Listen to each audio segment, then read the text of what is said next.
मोहम्मद गौस साहब।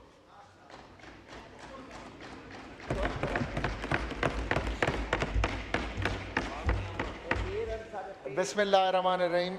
स्पीकर साहब, आपकी मेहरबानी, आपने मुझे टाइम इनायत किया। मैं सबसे पहले तो ग्रोथ रेट के एग्रीकल्चर के हवाले से मैं फिनांस मिनिस्टर साहब को बताना चाहूँगा कि हमारे लीडर इमरान खान के दौर में 6.4% ग्रोथ रेट थी।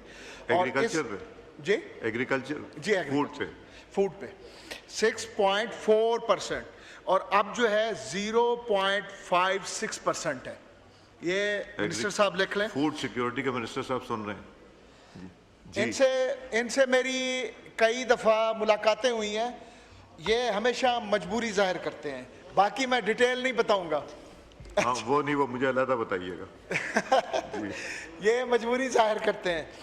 चलो, इस हाल में मैं इतना ज़रूर बताऊंगा कि इस वक्त एग्रीकल्चर की पसमानदगी की एक वजह है कि मौजूदा हुकूमत की नाकिस पॉलिसी, और इस वक्त जो है तकरीबन 10 अरब डॉलर पिछले 3 साल में काश्तकारों का नुकसान हुआ है।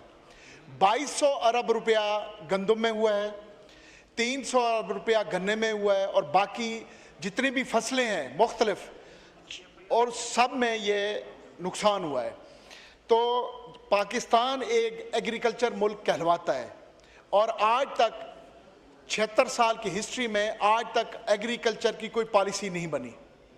मैं आ जाऊंगा 2002 में हमारी 1,75,000 बेल हुआ करती थी, और हमारी टेक्सटाइल इंडस्ट्री भी चलती थी, और दुनिया को हम कॉटन भी एक्सपोर्ट करते थे।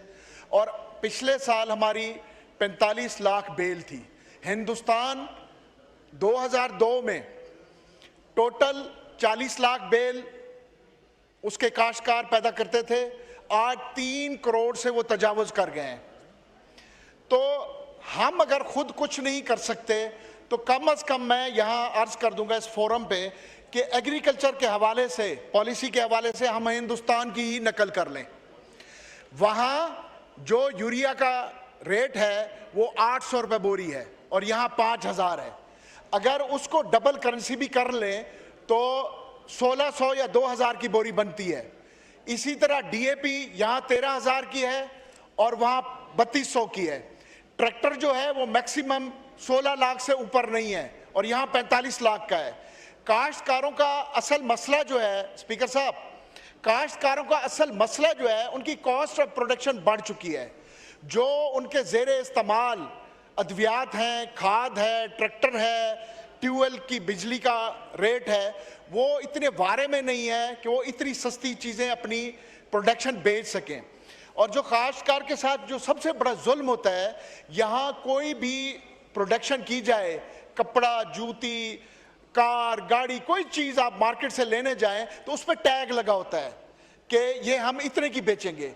काश्तकार वो मजलूम, वो महकूम, वो बेज़बान इंसान है जो 6 महीने या साल की फसल जब तैयार करके बैठता है, खड़ा होता है अपनी फसल को रेट लगवाने, तो उसका रेट उसका खरीदार लगाता है। वो जब मंडी में जाता है तो कपास रख के वो बेज़बान खड़ा होता है, और मंडी वाले उसकी बोली लगा के उसकी कीमत से, जो खरीदार होता है अपनी कीमत से लेता है।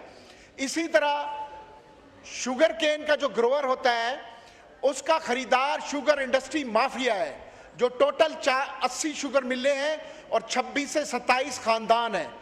उसका रेट जो सूबाई हुकूमतें हैं उनके साथ बैठ के वो शुगर माफिया खरीदार तय करता है। इसी तरह तंबाकू हो, मकाई हो, चावल हो, वो सब उसका खरीदार रेट तय करता है। जबकि बाकी हर चीज़ पे जो भी आप खरीद करने जाओ तो उसको टैग लगा होता है, भाई आपने इतनी में हमने ये बेचनी है।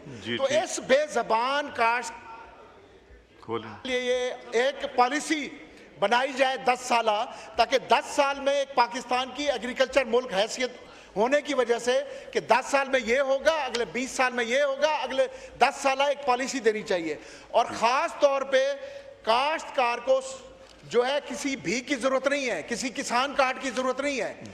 जिस तरह मैं ये कहूंगा कि 2008 में प्राइजेस की सूरत में इंक्रीज किया गया। पाकिस्तान पीपल्स पार्टी ने एक अच्छा टाइम दिया और काश्तकार खुशहाल हो गया। और उसके बाद फिर इमरान खान साहब आए, जब काश्तकार खुशहाल हुआ और उसको जायज़ कीमत मिली।